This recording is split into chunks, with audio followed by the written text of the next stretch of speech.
Sophie had always thought of herself as someone who lived in the shadows of her own life. Growing up, she had been the quiet, observant child, a listener rather than a speaker. As an adult, she thought she had found her place. Married to Alex, a man she believed she could build a future with. Alex was successful, kind, and they shared a bond that once felt unbreakable. Yet over time, something shifted. Their marriage, once filled with excitement and passion, began to fray at the edges. Alex's job demands became more pressing, his focus drawn to his career. Sophie, who had given up her own career aspirations to be a supportive partner, started to feel a creeping emptiness. It wasn't that Alex had changed per se, it was more that their lives had become a routine, one that left little room for emotional connection. Conversations became brief, their laughter rare. In the quiet of their home, Sophie felt increasingly invisible. It wasn't until she met Daniel that she realized just how deep her loneliness had grown. Daniel was new to the neighborhood. A writer who had recently moved in next door, he was a man with a world of stories in his eyes. Sophie initially noticed him because of the way he seemed to always be watching the world with a quiet intensity. It wasn't like the men she'd known before. He wasn't interested in small talk or the usual banter of neighbors. When they first spoke, it was after Sophie had dropped a stack of groceries in the driveway. Daniel had helped her gather the scattered items, and when their hands touched briefly, Sophie felt an electric shock that startled her. But it wasn't the physical touch that lingered. It was the way Daniel saw her. Not as Alex's wife, not as the woman who had been quietly sinking into herself, but as a person.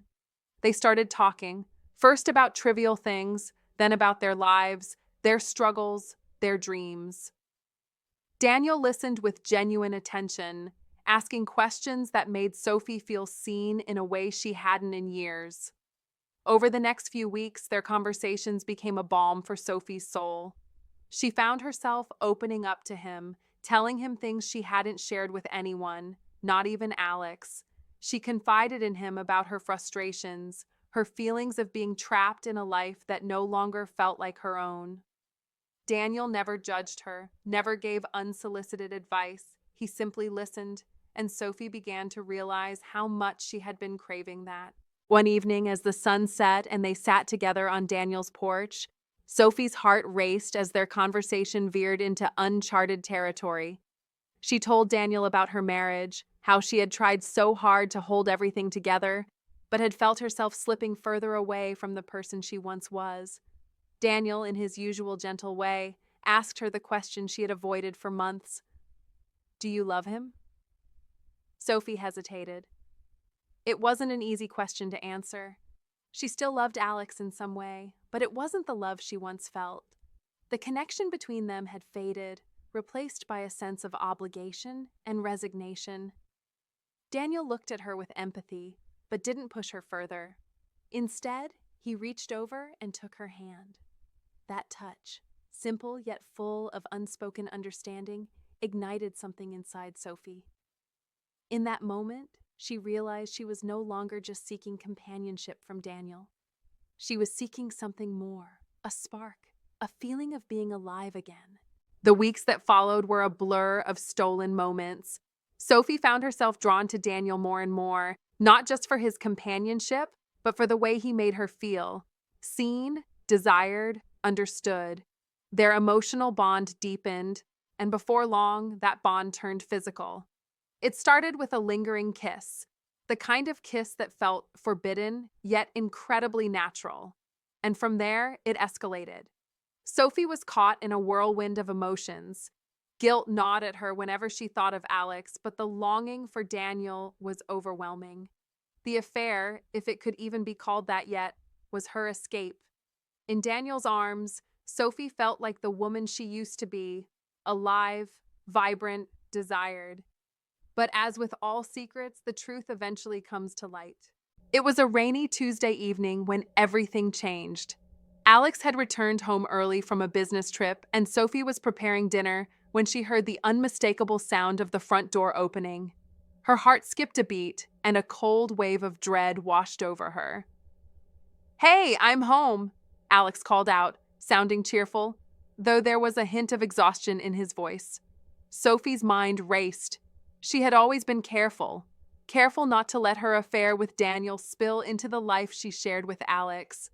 But there was no way to prepare for the moment when Alex walked into the kitchen, his eyes scanning her face, his expression unreadable. "Sophie," he began, his voice suddenly tight.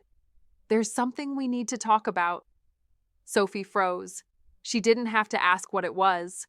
Alex's suspicions had already been confirmed. The tone of his voice was enough to tell her that. He had found out. "I know," Alex said softly, his voice cracking. "I know about Daniel." The words hit Sophie like a blow to the chest.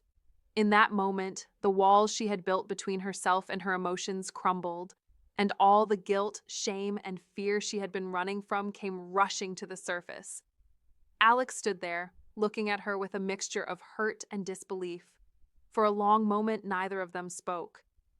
"I never wanted to hurt you," Sophie whispered, tears stinging her eyes. "I didn't mean for it to happen, but I felt so alone. I needed someone who would see me." Alex closed his eyes, his face etched with pain. "And I didn't see you, Sophie? I—" He shook his head, his voice trembling. "I didn't even know you felt like this." The words hung in the air, thick with sorrow. Sophie reached out to him, but Alex took a step back. "I don't know what to say. I don't know how to fix this," he murmured, before turning and walking out of the room. In the days that followed, the house was filled with a deafening silence. Sophie couldn't bring herself to face the full weight of her betrayal. She had torn apart the life she thought she was holding together. She had sought validation in another man, and now she was faced with the ruins of her choices. Alex didn't leave immediately. They stayed in the same house, moving through the motions of life, but it was clear that the connection they once shared was gone. Sophie didn't know if they would ever find their way back to each other, or if their marriage was over for good. The guilt she carried was overwhelming, but it wasn't just about the affair. It was about the realization that her needs had gone unmet for so long that she hadn't known how to ask for what she truly wanted. It was about the emotional disconnect between her and Alex, something neither of them had known how to fix. Sophie spent the next few days in a haze, trapped in a whirlwind of guilt, confusion, and heartache. Her mind was constantly replaying the conversation with Alex, the words he had spoken, the shock and hurt in his eyes. She couldn't escape the image of him standing there, his face pale, as the weight of her infidelity crashed down on him.